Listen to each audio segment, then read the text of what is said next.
Welcome to the Otherworldly Podcast. I'm your host, Frank. I'm your host, Dylan. Today we have a special guest, my older brother, Aaron Russell. Also known as AA Ron. Preferably, we call him AA Ron. Sometimes we call him...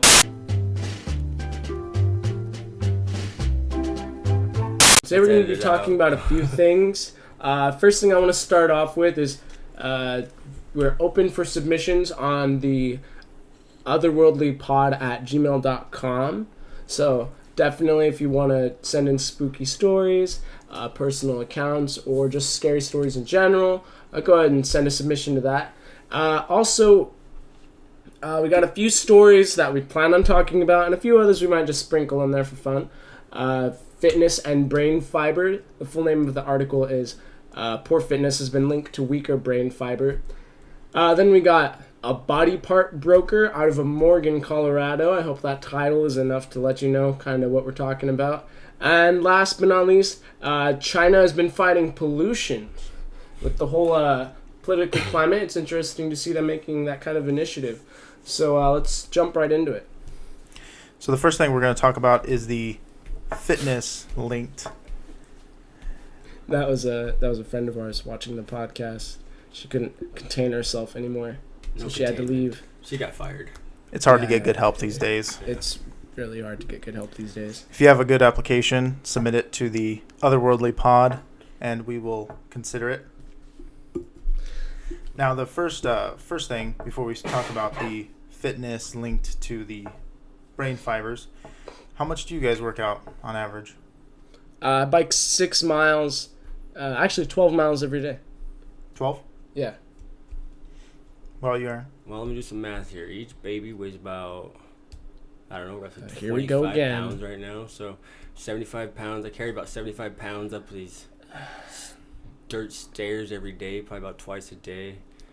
Naturally, I work out a lot, but, recently I've really noticed some flab growing, so I don't know. Parenthood doesn't count. Yeah. No, it counts. It counts. The stress alone is workout, okay? Well, for the time that you're putting on your life in good health, it's going to be the stress is going to take you down first. Yeah. Taking years off your life. Cigarettes were for a long time, but got rid of those. So is bacon. Anybody eat bacon? Where's my e-cigarette? I eat bacon. Bacon's good for you. I hear it actually adds to your life. I eat bacon with other things, preferably like a Western bacon cheeseburger. Wait, you have bacon with, like, on the side of a Western bacon cheeseburger? No, it's the bacon is in the burger. Inside the burger? You said you like to have bacon with other things, and then the other thing was a... All right, let's move on from that. Bacon. Okay. So the first story is by the UT Southwest Medical Center, and they found new evidence linking poor fitness to weaker brain fibers. The lower fitness that you have, the lower your fitness level, it leads to a higher risk of dementia, and the lower levels of your fitness, you're looking at a weaker white matter, which correlates to a lower brain functionality. So the article didn't specify how much exercise is needed to retain your white matter, but probably work out enough then, because I don't know what dementia is, but I don't think I have that. Well, if you don't know what dementia is, it's already starting. It's already starting. Exactly. And my white matter's good. Yeah, I have a lot of white matter inside of me, I think. But yeah, that was updated. The new findings from a new research, because they also researched it in 2013. But this article was posted on February 14th, 2018. By the way, this podcast recording we're doing right now will be up on Saturday, most likely, but we're recording it on February 15th. So when I say something like that was reported yesterday, that's why it won't be when this actually plays. But 15th. So what do you guys think about white matter? I feel like with those kinds of like studies, a lot of the times you'll find that they just kind of want flashy headlines, and I'm not sure if I actually kind of really believe this one. I can see it being true, how your fitness can affect your brain matter, but it does kind of seem like one of those hack studies that they just throw out there, you know what I mean, without really fact checking it. Did it say it has any kind of any secondary merit, like anyone checking it, or any follow-up studies? Well, I mean, this is a follow-up study. Like I said, they studied it, I think, back in 2013, although I don't know about any kind of cross-checking of the study. Okay, I see. But yeah, I mean, I guess the healthier you are, or the more your higher your fitness level, I guess overall health would be anyway. So I guess it could just be like a secondary thing. Yeah, I can see that too, though, being true, because healthier people generally have better blood flow. They have better heart rates and everything like that. So you'd feel like maybe you could cope with stress more easily, and then maybe less stress on your brain. That can be a huge factor. Personally, I'd like to see more follow-up studies on it, though. So we debunked this one then. Like all their studying, it's just gone. Debunked. Throw it out. Debunked it. Stop running. Throw away your running shoes. Well, no, we agreed that health is good though. Shh. Health is bad, I thought. Who needs it? Health is bad. Debunked. You heard it here From first. a father of six and almost 7 children, health is bad. And not taking it out of context. Completely, he just said that right now. So that's true. And 6 kids. That's 12 kidneys. Yeah. 11. That's 11. our segue to the only next. 11 are on the That's market. our segue into the next. Really, there's only 5, so... I mean, 6 if you want to keep them safe. But really, it's 12. So that's our segue into body parts. Yep. How much money can you make? And how much do you have to lose? I think profit, gain, I might sell a ball. How do you feel? What's a sperm count? A few hundred. Yeah, okay. Fact check? I did a few Can we see follow-ups. your I got fact documentation checks. for that? I got triplets to prove it. Sperm count's good. I'll sell you one. This podcast just got real. Sorry. All right, so can you, tell show me us the about paperwork the. that those are your kids. Yeah, actually, I actually have the birth certificates inside. Anyone can sign a of birth my certificate. bag over there. I want blood tests. I don't have that. Well, then That didn't happen. then you don't Fact have my check you don't have debunked. my vote. Sorry, babies, get out of here. You're not mine. I'm making eye contact with our assistant Jocelyn. She's cackling over there because she saw me drop the microphone for a She's second. over there. Cackling like a coyote. I thought she was fired. I mean, you know, I didn't Well, want to hang around whenever you're fired. But Well, until we get new help. Until we get new help, we have to stick with the shitty Yeah, help. You know what I mean? 3 heads are better than 1. We get the babies in here. We'll bleep that out later. Ask Sarah to bleep that out. Maybe with like a rubber ducky noise. All right. We'll have to see if we have any of those. All right. So this next story comes from I have 1 at my house. I have 3 at my house. what, rubber duckies? Yeah, rubber duckies. I have 3 of them. Are they yours or the kids'? They're the babies. Oh, okay. Do they make noises? They do.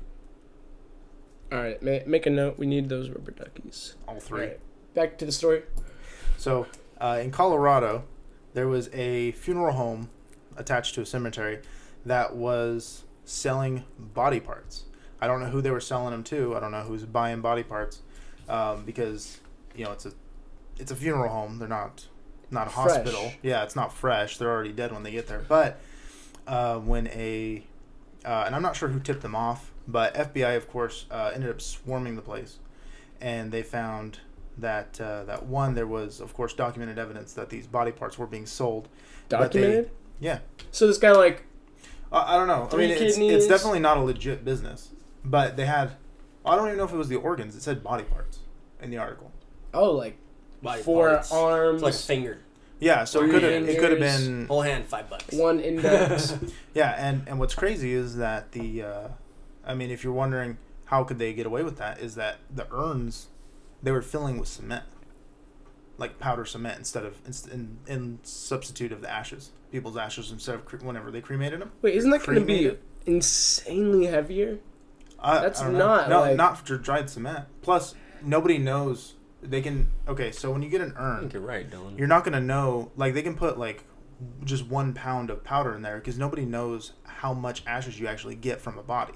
So if someone gets an urn and it's like only a quarter full, they're not gonna go, "Oh, that's not enough ashes for a human body." Hey, They're that's not not all my mother. Yeah, they're not gonna know. Don't hold out on me. Yeah. Then there's no way they're gonna. Then who's gonna be like, "Well, I know ashes don't weigh this much." Right. Yeah. So Well, it's not like what if it's not their first rodeo? You know what I mean? Like. Well, they didn't. Maybe that's how they found out. But yeah, I feel like why put concrete? Ashes are ashes. Burn a log. You know what I mean? Like. Well, it was like cement, or no, I guess cement or concrete. But I mean, I think it might be this. Is that how they got caught though? That's what you were saying. Is Oh that they no, were I have filling no the... idea how they got caught.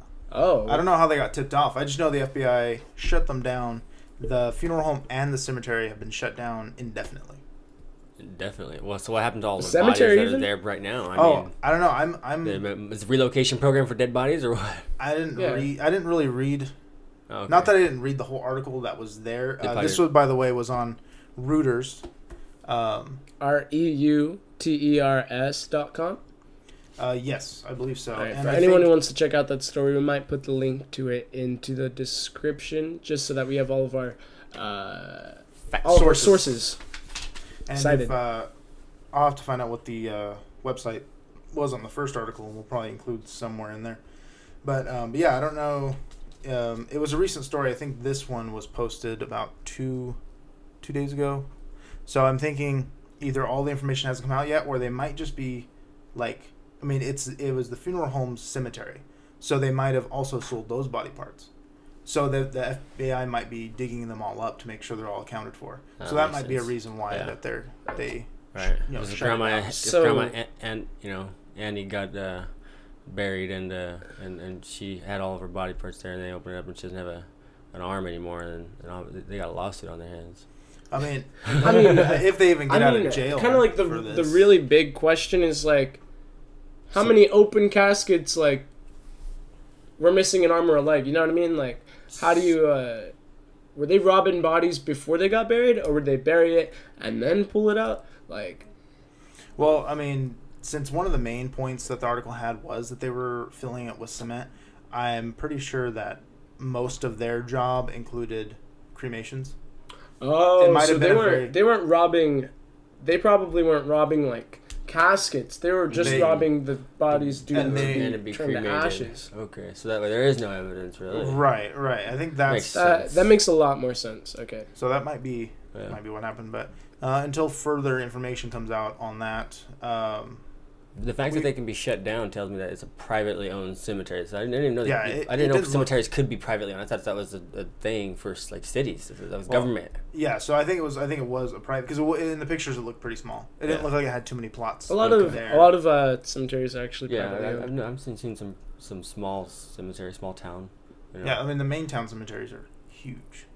Oh yeah, it's like private cemeteries. It's the reason why you can buy a lot next to your mom or whatever, right? Like, because of private cemeteries. Right. Or can you do that with the government owned, or is it just kind of like delegated however? I don't know. I think it just depends on the cemetery. You, the viewer, let us know. Any cemetery experts out there? If you work at a cemetery. Any grave diggers, grave robbers, or all you stoners that are out there on the cemeteries, ask those cemetery night workers, night shift custodians, cemetery custodians. Cemetery custodians, yeah. All right. And then we might have to take a break in like 3 minutes. Do we have time to talk about that whole China thing? Let us know what's going on there. Ooh, I'm excited about that one. So the China thing, well, China is reassigning 60,000 of their soldiers to plant trees to fight against pollution. And China does plan on planting over 32,400 square miles worth of trees by the end of the year. By the end of the year? By the end of the year. That's a decent amount. That's a good chunk. Yeah, that's the equivalent size of Ireland. They need 10 times that, though, to make a dent in their pollution. Hey, but, like, let's get back that rainforest, you know what I mean? Plant that shit. And I'm not sure where they're actually planting it at. The article... I don't know if there's any amount of trees can really repair that pollution over there.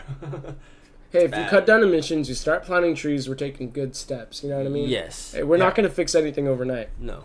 Yeah, and especially when they're reassigning these 60,000 Could soldiers. abandon and find a new place, though. Just saying. That's 60,000 soldiers. I alone could plant like 10 trees, like in an hour. Not only that, these are 60,000 soldiers that aren't depends on the soil. Driving vehicles right now. Yeah, exactly. Because they're probably planting trees. So soldiers are doing this too? Soldiers, yeah. The 60,000 people are reassigned soldiers. Huh. So there's actually the pictures of the soldiers. They're all in uniform and they all have shovels lined up like in a military line. Nice. And so yeah, I mean that's kind of like a nice image too, though, to think about. Like, instead of people are always arguing like, should we spend more money on fighting climate change? Should we spend more money on the military? Why not both? Why not use what we've spent the money on and fix our pollution problem? Exactly. Sounds good to me.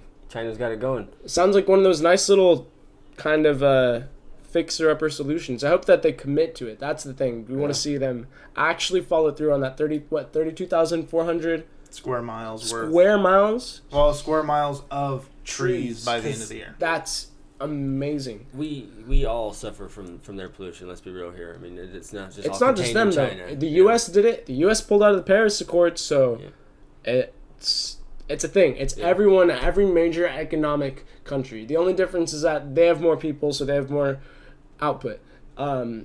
U.S. needs to step up their game too. Realistically, I think we're about to hit that 2-minute break where the camera just starts automatically not recording. So.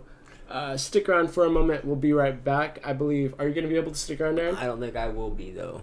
So. All right. So, unfortunately, our guest, Aaron, will have to take off. Aaron, say goodbye to Aaron. Bye, me. Welcome back to the Otherworldly Podcast, where we talk about spooky things, user submissions, news, just regular old news. Right now we got a scary story about an imaginary friend coming from Reddit user u/mbeard37. All right, way to pick the usernames, dude. Anyways, the story is imaginary friend. It comes off of the paranormal unexplained subreddit. I'll go ahead and read the full thing for you guys. When I was a kid, I had an imaginary friend like most kids do. No, just you. I'm just kidding. I hadn't really thought about it after I grew up, which is also normal. Reading and listening to paranormal stories made me remember my imaginary friend again, and it was then that I realized how strange it was. I remember he had a very long, strange name, but I can't remember what it was. He was short and gray, sort of slimy skin. More like a creature than a person, but he was very mud humanoid. Now that's interesting to hear because anytime I had an imaginary friend or whatever imaginary, I never really actually saw anything. I just kind of like pretended. That's interesting. So maybe something's going on here. I remember he was with me everywhere I went, even when I went to the bathroom. And I was always having conversations with him. I wish I could remember what his name was so I could share it with you, but I think the fact that he had such a long specific name is weird. What do you think? I really believe that imaginary friends are usually paranormal, and thinking back on mine and the fact that I actually remember physically seeing him, I think it was paranormal. I would love to know if any of you remember your imaginary friends as children. Now, was there any... Well, you had brought up that. Was it the slimy skin that got you weird too? The slimy skin, and then on top of that, the fact that he recalls physically seeing it is a trip. Because, I mean, if I had an imaginary friend, like, I don't think this ever happened, but maybe it could have been, like, I could have seen it in a dream or something, you know. Nothing physical, though. If I'm awake, I'm only seeing what's there. In my opinion. Yeah, now I personally have never had an imaginary friend before, but I've had friends that have had imaginary friends. And I'm not talking about my imaginary friends that had imaginary friends. My real friends that had imaginary friends. Sure. But none ever mentioned any kind of textures or maybe seeing silhouettes. but never seeing like to where you can describe it as them having slimy skin. Yeah, that's really strange, actually. And I'm wondering if the slimy skin is like, because slimy isn't a look, right? Isn't slimy like a texture? Yeah, it's more like a characteristic. So do you think they were able to feel the ghost? It doesn't say that they were able to feel it. It mentions conversations and visuals, but I think if they ever touched the imaginary friend, they would have said something about it. Well, I mean, slimy. Like maybe it just looks droopy. Yeah. You can definitely see like the goopy droopiness of it. All right, so another Reddit user, Purple Foxen with 2 X's, commented on that one. I had an imaginary friend that was extremely real to me. My daughter had 2, and they were real to the point of physical experiences. She would start laughing and draw away, then tell us one of them was tickling her.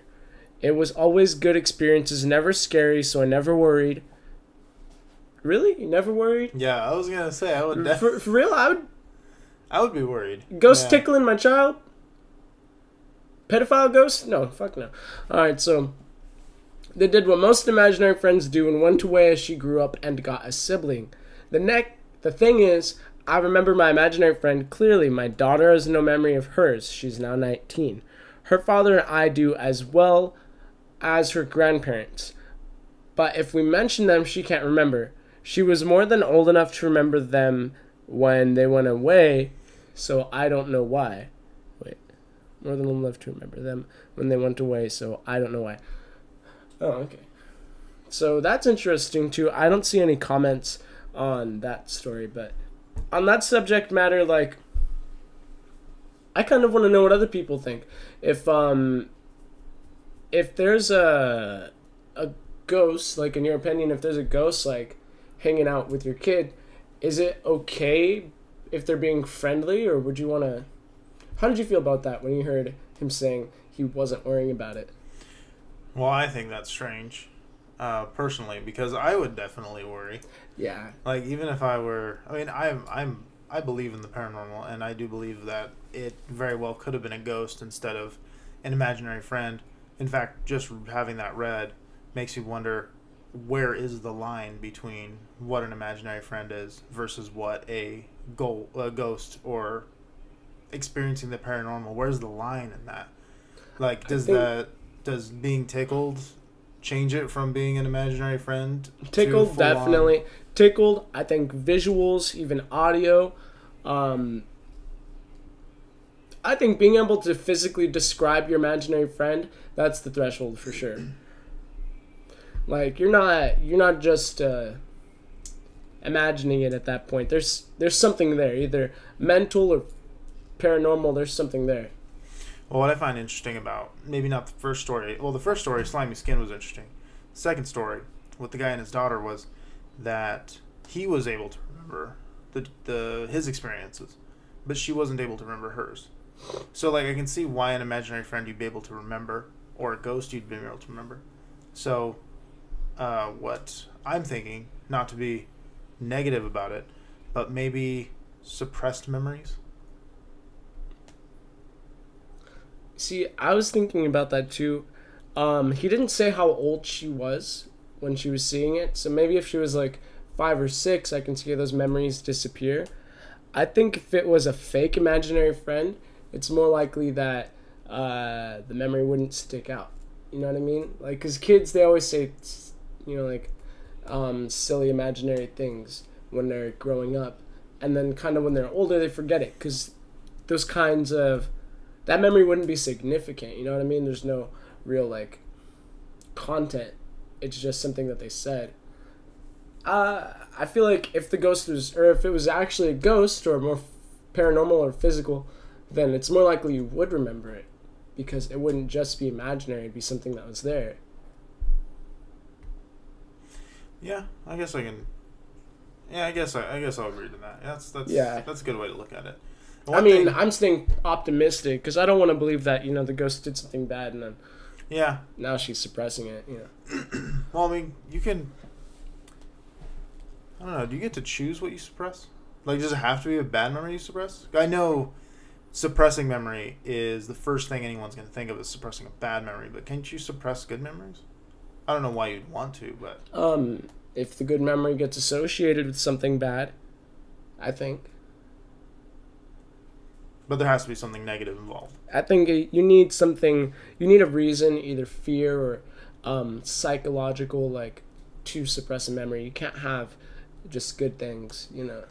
Well, no, because if you think about how... Because you always remember the bad stuff. It's easy to forget the good things because as, like, a survival tactic, you remember the bad things so you can avoid them in the future. And your brain naturally lets go of the good things because you don't need to avoid those. You don't need those to survive. The bad memories you'll keep on to ensure you don't experience those negative things again. All right, so switching gears, so instead of like what I was saying where I believe the reason they'll remember it is because it's real, the reason they forget it is because it's fake. So what you're saying is, let's say they're all real, they're all paranormal. If you have a bad memory with a ghost, you're more likely to remember it than if you had a good one, because it's just kind of like, as a young child developing, you don't have a real, you don't have very much survival like intuition telling you to recall it. Is that what you're saying?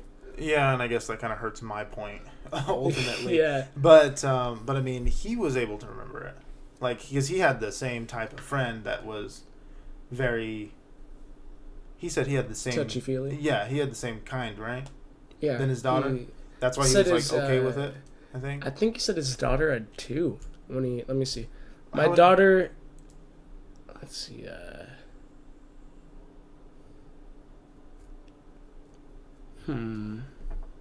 My daughter had two right there. I had an imaginary friend that was extremely real to me. My daughter had two, and they were real to the point of physical experiences. So, I think what he was saying is that he didn't have physical experiences, like he wasn't tickled by no ghost, but his daughter was. So I think that's kind of the difference. So it's possible that, like, well, he's describing it as an imaginary friend. That's the thing. So I imagine it's not a negative experience, probably for him. I mean, people have positive experiences with ghosts or paranormal experiences that are positive with ghosts. Yeah, because if we're winding down to either he remembers it because it was bad and she doesn't remember it because it was good, then it's more likely that, then I don't think so, because he's describing his experiences as good. Right. That's what I'm saying is weird. If they both had good experiences, how come he remembers it so vividly, but she doesn't remember it at all? But I mean, I guess, you know, like you said, she could have been younger. He could have experienced his imaginary friend from young age to, you know, till 13, 14. But if she only had hers when she was 5, then I guess I can see. Yeah. There's not enough information in that story to really go on. There's not supposed to be, but... just people sharing their experiences. Definitely. Let's see, I like this. This person opens up with, I had an imaginary friend. Her name was Tracy Stickers, LOL. I was maybe 3 or 4. And we got a fine-ass memory. Reddit user Chris Dolly. CRYSDAHLLY. My mom tells me all the time. It freaked her out. So she was with me in my original home. Once we moved when I was 5, she was gone. We lived in Baltimore City in barracks-type World War II veterans housing, low-income neighborhood, poverty, drugs, all that. My mom was pretty sure it was the spirit of a little girl who died in a fire in our row of housing. There was a lot of fires in those tinderbox houses. That is actually a lot more interesting than the first two, because basically what she said is that it was there. Her mom agrees that it was very likely there. She moved, and then poof. Yes, that's a great point. I'm glad you read that one, because that really does. Like I was asking before, what the difference is, like what the difference between, where does the line between imaginary friend and ghost, where's that line? And for you to have an imaginary friend and then move away and the imaginary friend doesn't come with you, that's a strong indicator that it's not an imaginary friend, but instead a ghost. Yeah, and that one seems a lot more legitimate. Well, I mean, the one with the father, what if that is a ghost and that's why it's able to he has a physical experience, or her daughter has a physical experience, because it's the same ghost. Like, what if it's the same that's always living in their house? He experienced it when he was a kid. She experienced it when she's a kid because they're in the same house. So that could also further point that it's a ghost instead of an imaginary friend. But, I mean, vice versa. What if all ghosts are actually imaginary friends, or all imaginary friends are ghosts? We had another story we wanted to go into. I actually didn't do as much research on it as I should have, so I'll just share one story and see how you guys feel. Supposedly, recently, a mother overheard her own grandmother speaking on a baby monitor.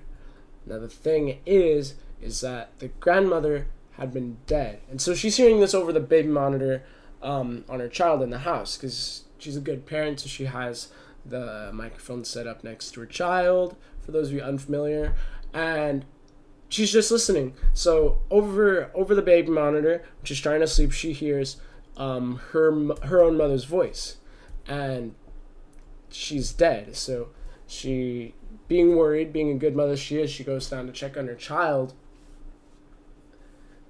and she asks the child, "Hey, was anyone in here?"